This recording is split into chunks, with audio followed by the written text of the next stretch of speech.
Para muchas personas, Dios es un Dios arbitrario. Para otros, Dios es solamente un pensamiento. Dios es una filosofía. Dios es una teoría. Muchas personas dicen, Dios es un pensamiento. Ahora, ¿por qué es importante tener un concepto definido de quién es Dios? ¿Sabes por qué? Porque depende a ese concepto tú vas a vivir.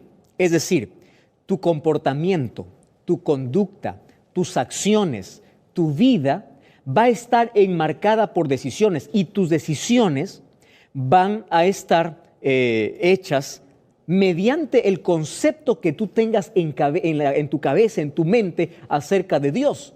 Si tú crees que Dios no existe, tú vas a vivir en esta vida de la manera más desordenada, no vas a tener equilibrio emocional ni espiritual, por lo tanto vas a perder tu salud física, no tienes un rumbo, no tienes un destino, no tienes un origen, no tienes nada. ¿Por qué? Porque para ti no hay Dios, y si no hay Dios, no hay moralidad, no hay valores, no hay nada. Así que el concepto que tengamos de Dios va a determinar nuestra vida, y eso es lo que tú tienes que ahora mismo reflexionar. ¿Cuál es el concepto que tengo de Dios? ¿Quién es Dios para mí? ¿Qué es Dios para mí? ¿Qué es lo primero que pienso cuando me dicen la palabra Dios? Yo ya dije aquí algunas veces, Dios para algunos es como un centro o una central de emergencia 111, ¿verdad? Donde la persona solamente llama para Dios, se acuerda de Dios en una emergencia. Cuando perdió la salud, cuando hay un accidente, cuando perdió un ser querido, allí sí Dios existe. Cuando estás al borde del precipicio, Dios mío. Cuando hay un terremoto, existe Dios. Pasa el terremoto, no existe Dios. Para muchos ese es el concepto que tienen Dios. Un Dios de emergencias, un Dios bombero, un Dios médico que solamente apareces cuando hay enfermedades, un Dios bombero cada vez que hay incendios en tu vida, etc. Entonces, muchos viven de acuerdo a ese concepto. Y eso es terrible, querido. ¿Quién es Dios para ti? Esa es la primera pregunta que tú debes responder ahora mismo. Entonces, ahora te pregunto, ¿quién es Dios para ti? Ah, no, pastor, para mí Dios es un ser real, es un ser que existe. Ah, excelente. Si Dios es un ser real, quiere decir que tú tienes contacto con Él, ¿o no? De nada sirve decir, esto es real, pero escuché. Es distinto decir, es real porque yo lo toqué. Yo lo vi, yo lo experimenté, yo lo sentí, por eso es real. Hay muchas personas que Dios no pasa a ser más allá de un concepto. Dios arriba, yo abajo y punto. Muchas creencias acerca de Dios. Hay agnósticos que piensan que no hay manera de conocer a Dios, Dios es un ser distante. Hay panteístas que creen que Dios es todo. Hay ateos, aquellos que niegan la existencia de Dios. En sí, ¿quién es Dios? Bueno, Dios es el creador del universo. ¿Lo comprendes? Es decir, todo lo que existe es porque hay un Dios creador. Ese creador es sustentador, es decir, Él está al control. No solamente creó las cosas. Hay algunas personas que dicen, Dios creó y dejó al abandono y Él se fue y el ser humano vive como Él quiere, sin que Dios esté allí presente. No, Dios está marcando los tiempos. Dios está al control de la historia. Dios está presente en todo momento. Dios dirige a la historia. Pero allí hay algunas cosas que saltan a la mente diciendo entonces, si Dios existe y es real, ¿dónde está? Ya más de una persona me dijo, pastor, ¿dónde estuvo Dios cuando perdí a mi hijo en un accidente? ¿Dónde estuvo Dios cuando yo oré, clamé a Dios diciendo que me sane? Y yo sigo enferma. ¿Dónde estaba Dios cuando ocurrió esa tragedia? Esa es una pregunta muy importante. Ahora, aquellos que niegan la existencia de Dios, primero se preguntan ¿dónde está Dios? Para luego definir quién es Dios.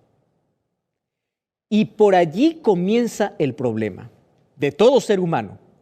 Cuando tú primero te preguntas ¿dónde está? Sin que sepas quién es Él, es allí donde tu mente, tus conceptos, tu idea te va a llevar a un concepto equivocado de Dios. ¿Por qué existen muchos que niegan la existencia de Dios. ¿Sabes por qué? Porque ellos dicen, la primera pregunta que se hacen no es quién es Dios, sino dónde está. Entonces dice, ¿dónde está Dios? No lo veo, no existe. Y esa pregunta, mal formulada, mal hecha o en una circunstancia difícil, te puede llevar al ateísmo, te puede llevar a la duda, te puede llevar a la incredulidad. Antes de definir dónde está Dios, tienes que saber quién es Dios para ti. Entonces, aquel que se pregunta, ¿dónde está Dios? Dice, yo no lo veo. Entonces, si no lo veo, no existe, ¿verdad? Entonces, ahí aparecen esas teorías. Dios no es real, Dios es fantasía. Un cierto ateo un día quiso humillar a un niño cristiano, ¿no? Ustedes saben que siempre esos grandes personajes, grandes personalidades quieren impresionar y mucho más cuando encuentran a un niño, piensan que un niño no tiene una respuesta válida. Le dice, un ateo le dijo a un niño, dime hijo, yo te doy todo lo que tú quieras si tú me dices dónde está Dios. Y el niño, allí en su inocencia, le respondió con otra pregunta y le dice, Señor, yo le devuelvo todo lo que usted me da si usted me dice dónde no está Dios. Invirtió allí la pregunta y el otro no sabía qué decirle. Es como la historia de aquella maestra. Bueno, esto es una historia que yo leí, que llegó allá al salón de clases y estaba allí enseñando a alumnos del primer grado de primaria, a aquellos que recién están yendo a la escuela. Y allí había una niñita cristiana y la niñita cristiana decía, profesora, vamos a cantar a Dios antes de iniciar la clase. Y esta profesora dijo, desde ahora yo tengo que decirles de que no vivan engañados, que Dios no existe. Así que le dijo a la niña, mira niñita, le llamó por su nombre, Dios no existe, Dios no es real, a ti te están mintiendo. Y la niña le dice, no es posible, yo sé que Dios existe, yo todos los días canto, Él me responde, yo creo, Él está arriba, Él está en el cielo. Imagínate un diálogo entre una profesora y una niña del primer grado. Y bueno, le dice, yo voy a creer en tu Dios, le dice la profesora, como para probar la fe de la niñita. Si tú me muestras dónde está Dios, entonces yo te voy a comprobar, le dice la profesora. Allí llama al otro alumno y le dice, a ver, Pedrito, a ver, Pedro, levántate. Entonces Pedro se levanta y le dice, mira por la ventana. Pedro dice, ¿qué cosa miras por la ventana hacia afuera? Pedro le dice, mire, profesor, estoy mirando un árbol, estoy mirando un pajarito, estoy mirando las nubes, estoy mirando esto. ¡Ah, qué bonito! ¿Qué más ves? ¿Qué más ves? Estoy mirando el sol, estoy mirando, etcétera.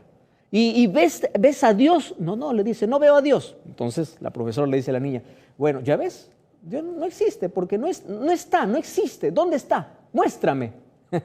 Bueno, y la niña ahora no sabía qué responder. ¿Qué puede responder una niña? Le dice, bueno, profesora, si usted dice que Dios no existe porque no lo ve, entonces yo voy a hacer otra prueba, le dice la niñita. Muy inteligente. Y esta niña le dice, a ver, Pedrito, contigo mismo voy a hacer la ilustración. Quiero que mires a la profesora, le dice. Y Pedro le mira a la profesora y dice, ¿qué ves en la profesora? Y Pedro empieza a describir, dice, yo a la profesora veo su cabeza, veo su nariz, veo sus labios, veo su rostro, veo sus manos, veo sus pies. ¿Qué más ves? ¿Qué más ves, Pedrito? Le dice, bueno, eso es todo lo que veo. Veo cabello, veo uñas. ¿Qué más? ¿Qué más? Dice, no, eso es todo lo que veo. Entonces la niña le dice, ¿tú ves el cerebro de la profesora? Y Pedrito le dice, no estoy viendo el cerebro, solo veo la cabeza, solo veo el cabello, pero no estoy viendo el cerebro. Y la niñita le dice, ya ve, profesora, eso no quiere decir que usted no tiene cerebro. Usted lo tiene, pero no siempre las cosas que se ven son las cosas que existen. Hay cosas que nosotros no podemos ver, no podemos palpar, pero sabemos que existen, sabemos que son reales. El dolor no se ve. Cuando tú dices, me duele la cabeza, yo te digo, ¿dónde está el dolor? A ver, muéstrame el dolor, preséntame el dolor. Tú no sabes qué responder. ¿Por qué? Porque no se ve, pero se siente, se experimenta. Ahora, dejando esos conceptos a un lado, un día David, viendo la inmensidad, viendo la naturaleza, viendo el universo, David no pudo ver lo que hoy ven los científicos a través de instrumentos que pueden ver planetas y estrellas. David solamente miraba el firmamento. Y en Salmo 19 dice, Señor, cuando contemplo la obra de tus manos, veo que la naturaleza habla de ti. Es decir, hay tanta evidencia de la existencia de Dios como para decir que Él no existe. Hay tantas cosas. Mira solamente tu mano, mira tus tejidos, mira tus células, aquello que no puedes ver a simple vista. Mira tu organismo, cómo funciona a la perfección. Mira cómo cada órgano está en un lugar perfecto y todo funciona. Mira cómo tu corazón no deja de latir. Y aún así puedes decir de que Dios no existe. Aún así puedes rebelarte contra Él. Un científico cristiano decía, cuando yo empiezo a contemplar el universo, veo de que todo el universo se rige en leyes. Para todo hay una ley. El sol tiene una ley, la naturaleza tiene la ley. Y si existen leyes, quiere decir que existe un legislador. Y ese legislador es Dios. Y él concluía su pensamiento diciendo, es imposible tener que ver el universo, el perfecto orden que existe y decir que Dios no existe. Es imposible. Muy bien. Entonces, es por eso que la Biblia dice en el libro de Salmos, capítulo 53, versículo 1, dice así, dice el necio en su corazón, no hay Dios. Es decir, tiene que haber tanta necedad. ¿Qué cosa es necedad? Es una ceguera, donde a pesar de que tú puedes ver tanta evidencia, tu incredulidad es tan grande que puedes seguir negando ante tanta evidencia. Necio es aquel que persiste en una idea caprichosa, aunque esté equivocado. Y aquí la Biblia dice en Salmo 53, el necio dice en su corazón, cuando habla acerca de corazón, está hablando en su mente. Él dice, no hay Dios. Es decir, hay que llegar a este extremo de necedad. Entonces, para las personas que dicen, yo no creo en Dios porque la creencia de Dios es para gente ignorante, para gente inculta, muéstrale lo que dice Salmo 53. Creer en Dios no es ignorancia. Creer en Dios no es falta de cultura. Creer en Dios es ser inteligente, creer que hay un ser superior, hay un ser creador. Yo estoy sorprendido cómo muchas personas no creen en la existencia de Dios y sí creen en otras cosas que realmente son increíbles. Por ejemplo, no creen en un Dios creador, en un Dios que creó todo. Sin embargo, creen de que todo vino y todo existió de la nada. Es decir, todo lo que existe vino por resultado.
De algo que explotó. ¿Qué explotó? Nadie sabe qué.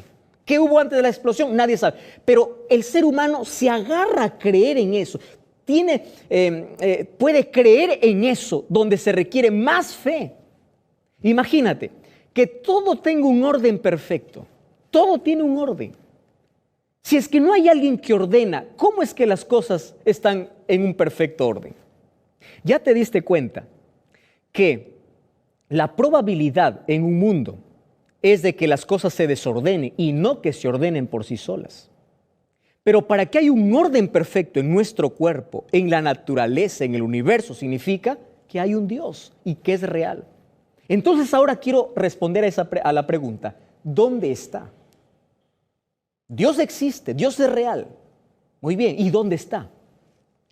Una persona me dijo, pastor, yo ya no quiero creer en Dios. ¿Sabe por qué? Antes parece que se manifestaba Dios allí en una columna de fuego, aparecía de manera extraordinaria. ¿Y hoy dónde está Dios? ¿Desapareció? No, querido, Dios no desapareció. Dios sigue presente. Pastor, y si Dios existe, ¿por qué hay tanto dolor? ¿Por qué hay tanta tragedia?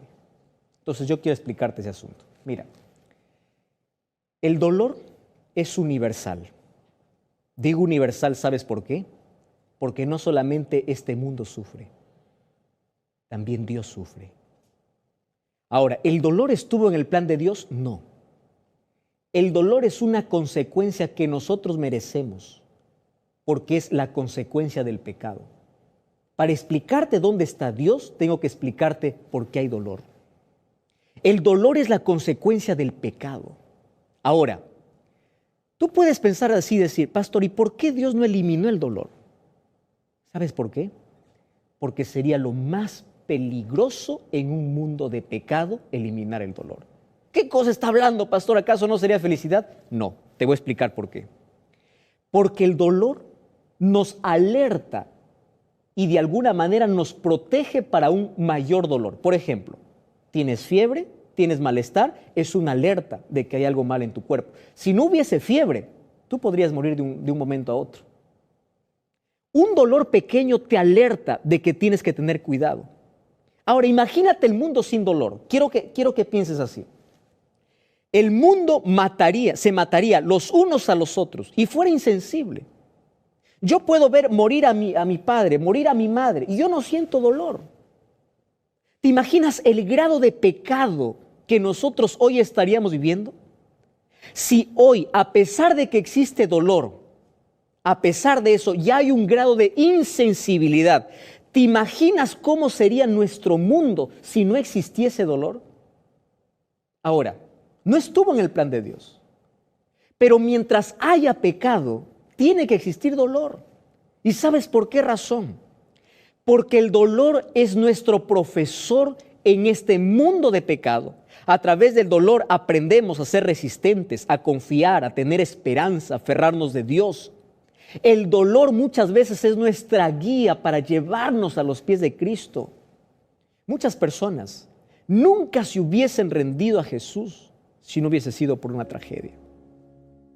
El dolor aquí en este mundo cumple una función.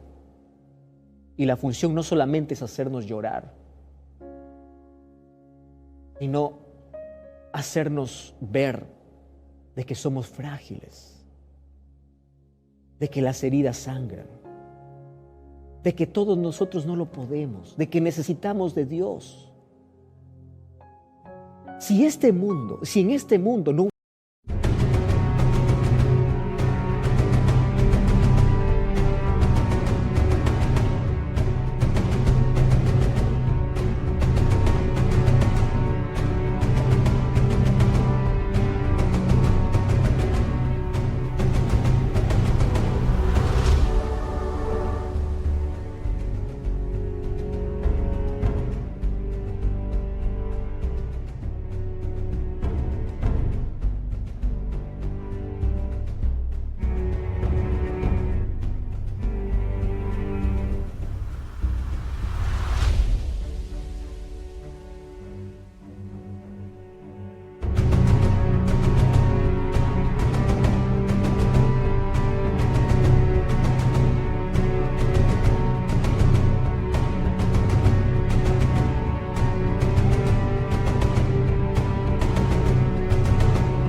hubiese dolor, nadie buscaría a Dios.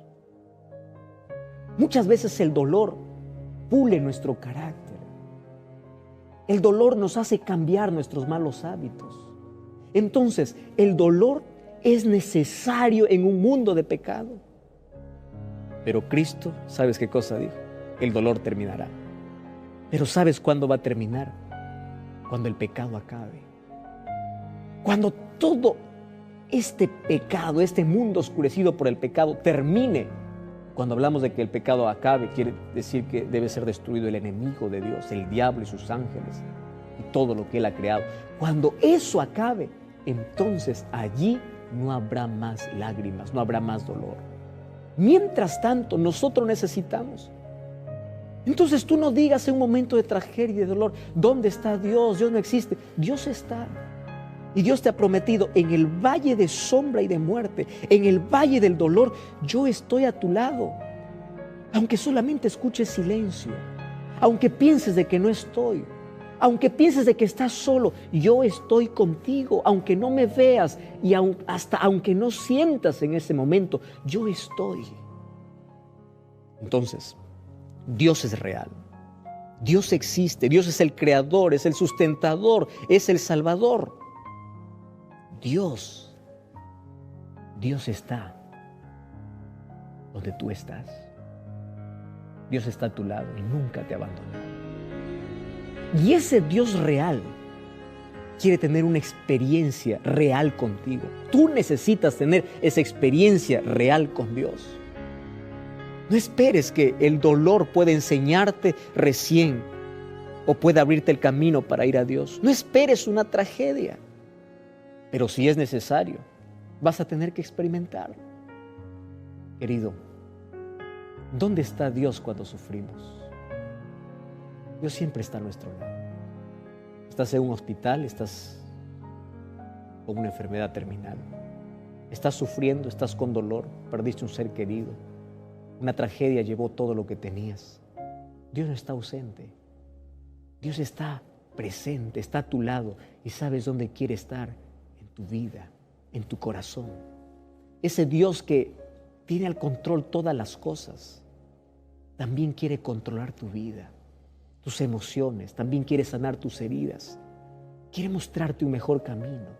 Ese Dios real quiere tener una relación contigo. ¿Dónde está Dios? Dios está allí ahora contigo para decirte, yo quiero darte un abrazo, yo quiero salvarte, yo quiero ayudarte, yo estoy contigo. ¿No te parece que debemos dar gracias a Dios? Porque Dios está presente, Dios está buscándonos, Dios está a nuestro lado. ¿Y por qué no entregar la vida a Jesús? ¿Por qué no entregar todo en las manos de Dios? Cierra tus ojos, yo quiero orar por ti. Querido Dios, gracias porque tú eres real. Eres un Dios presente, un Dios que conoce mi vida, mi dolor, mi sufrimiento. Y aunque tú no eres el culpable de todo lo que me está sucediendo, esto es consecuencia del pecado. Gracias porque a través de este dolor también hoy puedo levantar mis ojos y pedir ayuda en Jesús. Toma mi vida, me entrego por completo a ti. Quiero amarte y servirte. Quiero amarte como tú me amas. En el nombre de Jesús. Amén. Quiero invitarte para que puedas visitar una iglesia adventista del séptimo día. Te espero este sábado a ti y a toda tu familia. Recuerda, la verdad te da libertad y te prepara para la eternidad.